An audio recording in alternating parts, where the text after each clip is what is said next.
Bismillahirrahmanirrahim. Qala musannif rahimahullah ta'ala wa nafa'ana bi ulumihi fid dharaini. Amin ya rabbal alamin. Wa nazala fi saqifin wa qad sa'aluhu an-nabi sallallahu alaihi wasallam ayatuna wadiyahum wa alahu bi alaih wa in kadu la yaftinunaka anil ladzi alqaina ilaika litaftari alaina ghairah wa idzal latakhaduka qalila walaula an sabbatnaka laqad kitta tarkan ilaihim syai'an qalila idzal ladaqnaka di'fal hayat wa di'fal mamat summa la tajidu laka alaina nasira.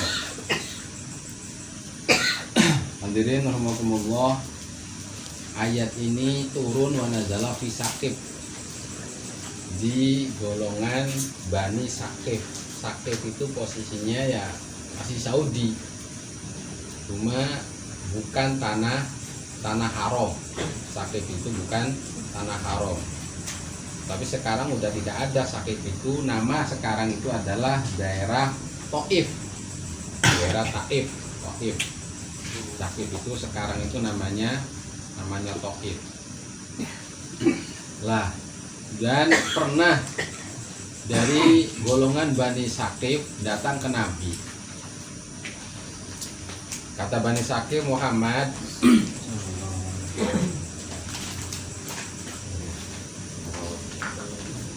kata Bani Saqif, saya siap iman kepada Allah dengan persyaratan. Pertama, saya tidak mau bayar zakat.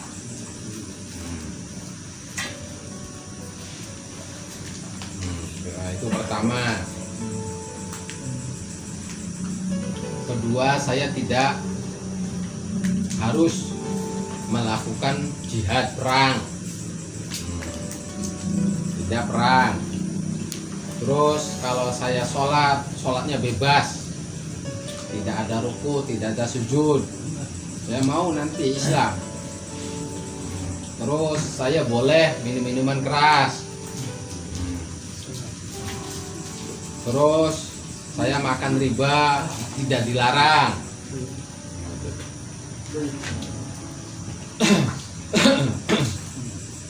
Terus kita masih diperbolehkan menyembah kepada Lata, walaupun umpamanya seminggu, sebulan sekali, jangan dilarang.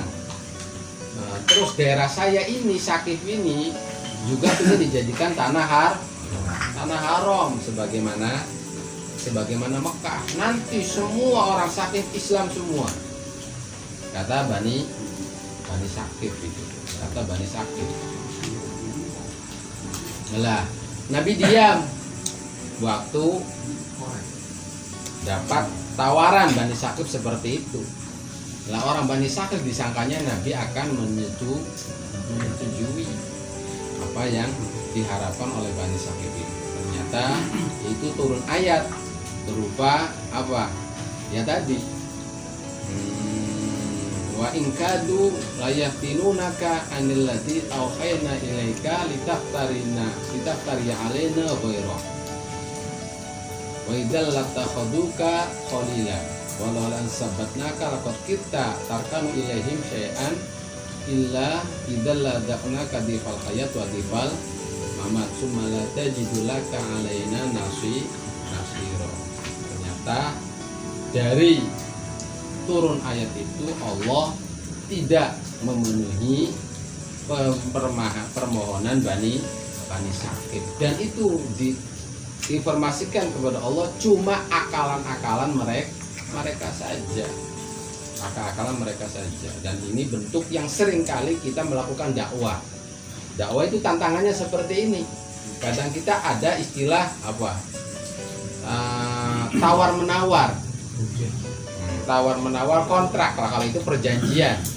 Ada perjanjian, oke, saya gini-gini, yang penting gini gitu. Padahal kita aturannya udah jelas.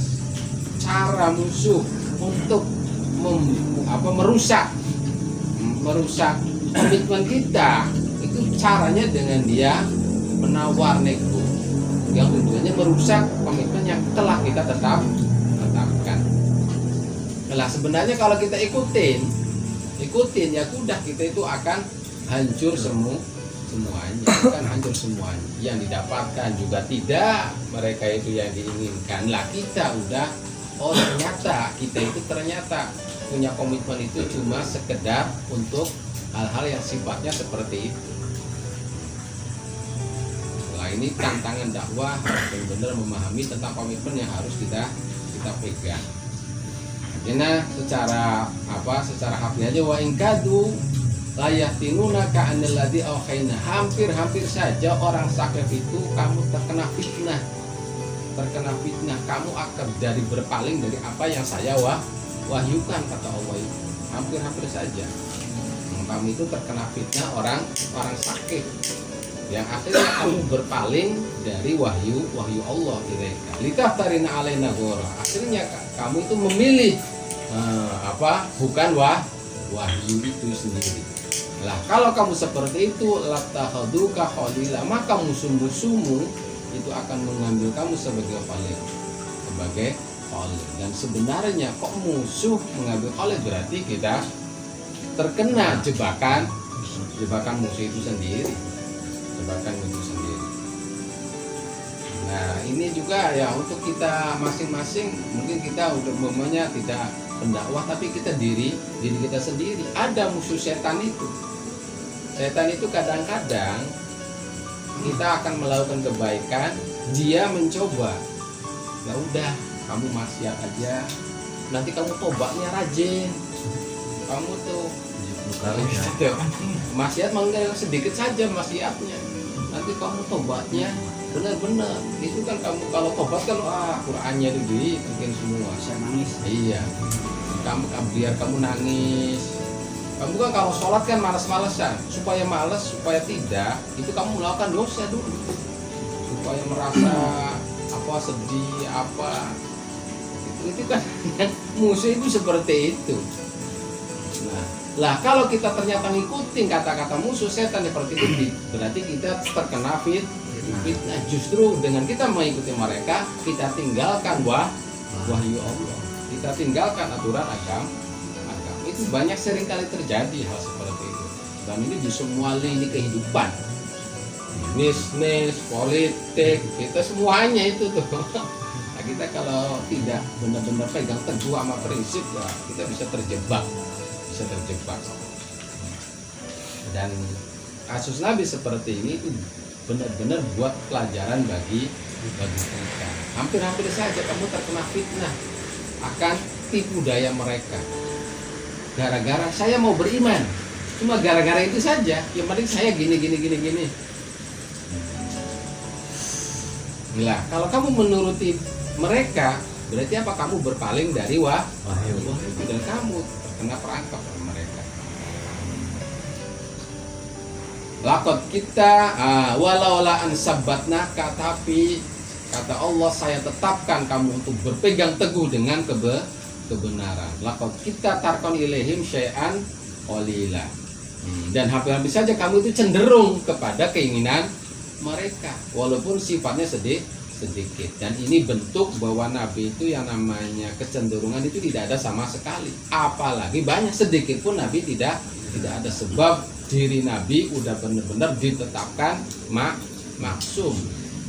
Ditetapkan maksum, apalagi dosa besar, dosa kecil pun Nabi tidak bakalan terjadi. Kecenderungan kepada duniawi apalagi banyak, sedikit pun Nabi tidak bakalan. Sebab udah ansabbatnaka, telah ditetapkan oleh Allah alal haq, untuk berpegang kepada hak bil ismah, dengan dijaga Nabi itu. Cuma ini mah untuk kitanya. Kadang-kadang suku umatnya tuh kadang-kadang kalau ada tawaran disangkanya ini mah nanti gampang, ini mah biarin saya korbani sedikit. Biasanya gitu, itu dalam kehidupan jalan. Kita korbankan prinsip-prinsip kita. Lah Idza ladakna, kalau kamu sampai cenderung kepada keinginan mereka, ladakna difal hayat, kamu akan merasakan adab kehidupan dan adab kematian. Sumala tajidulaka alaina nasira, kamu lalu tidak akan temukan lagi seorang penolong. Naudzubillah. Jadi ayat ini menunjukkan prinsipnya orang yang dakwah. Dalam hal prinsip kita tidak boleh kompromi.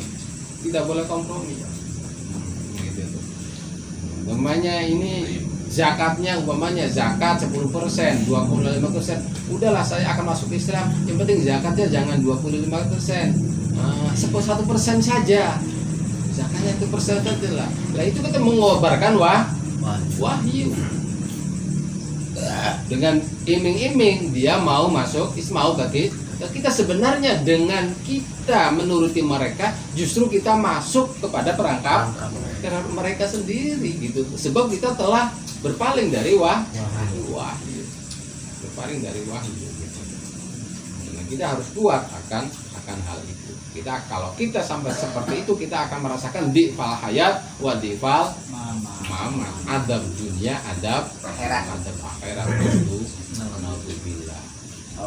Walaupun musuh kita umpamanya dia tuh dengan ilhak, dengan dalilnya, dengan juat-juat, dengan merayu-rayu, dengan mengemis-ngemis kepada kita tidak boleh toleran itu dalam hal dan prinsip seperti itu ya, tidak boleh. Walaupun dia saya lihatnya serius banget. Sebab dengan kita menuruti ya secara tidak langsung kita udah masuk kepada mereka, kita udah lari dari apa yang kita pegang.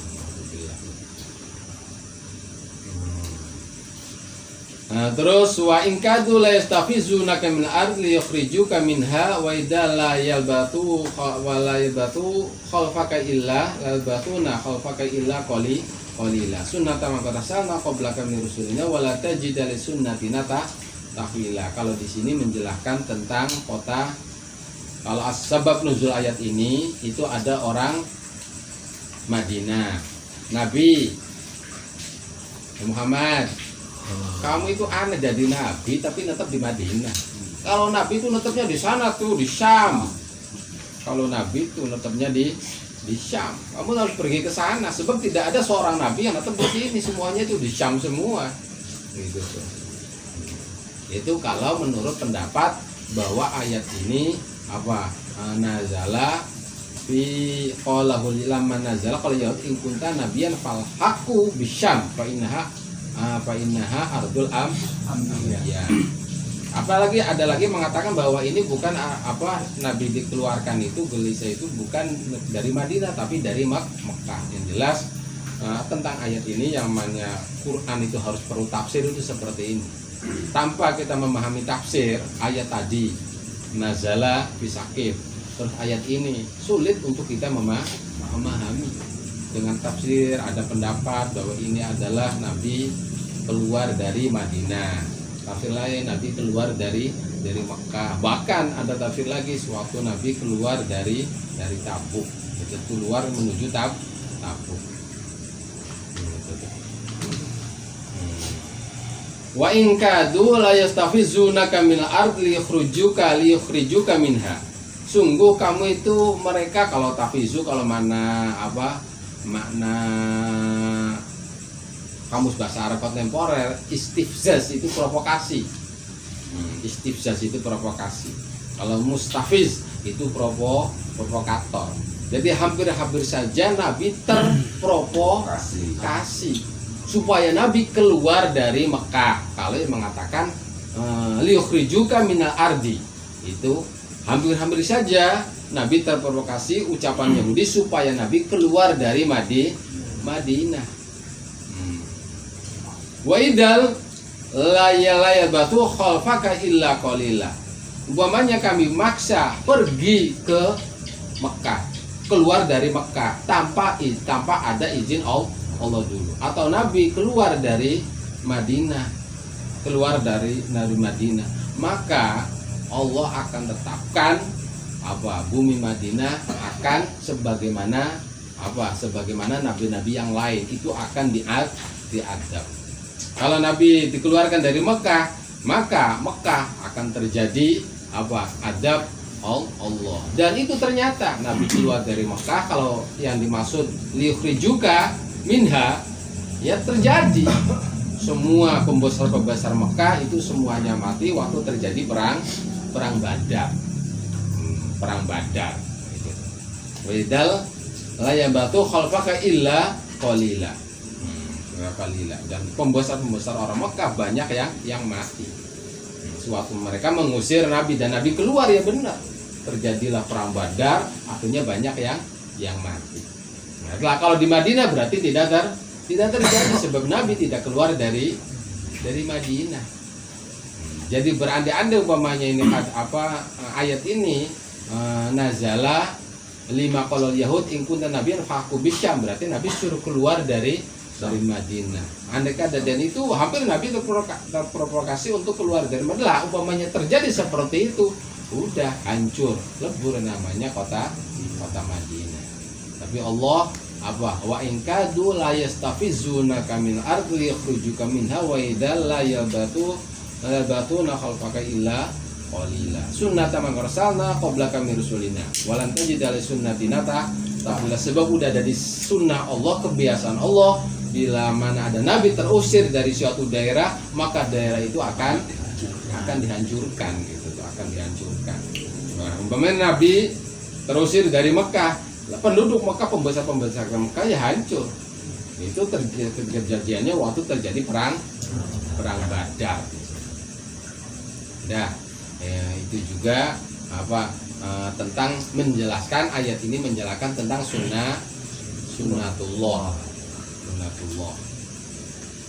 Aqimis sholat liduluki syamsi ila ghasaqil lail wa qur'anal fajri inna qur'anal fajri kana masyhuda. Lalu menjelaskan tentang waktu sholat. Waktu sholat kita punya 5 waktu. Duluki syamsi, kerjakanlah sholat, tegakkanlah qodat liduluki syamsi, pada matahari tergelincir. Berarti apa? Waktu duhur dan waktu asar. Tergelincir masuk waktu duhur.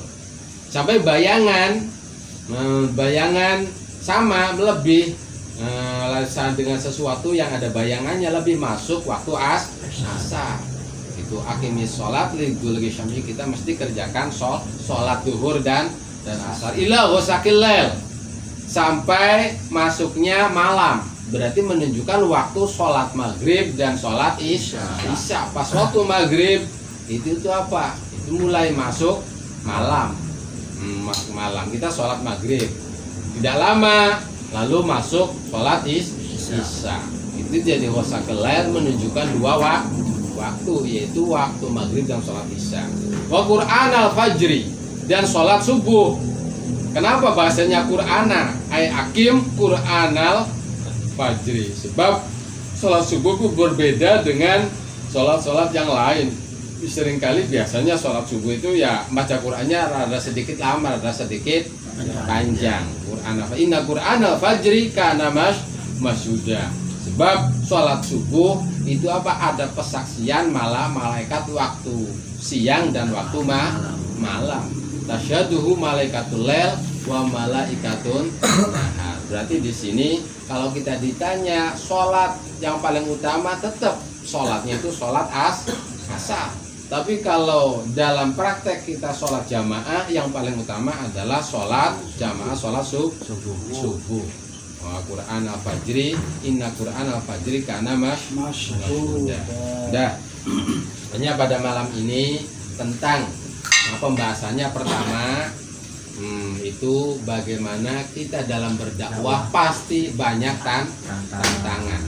Dalam kita punya tujuan apapun hidup itu pasti ada tantangan. Itu dari musuh.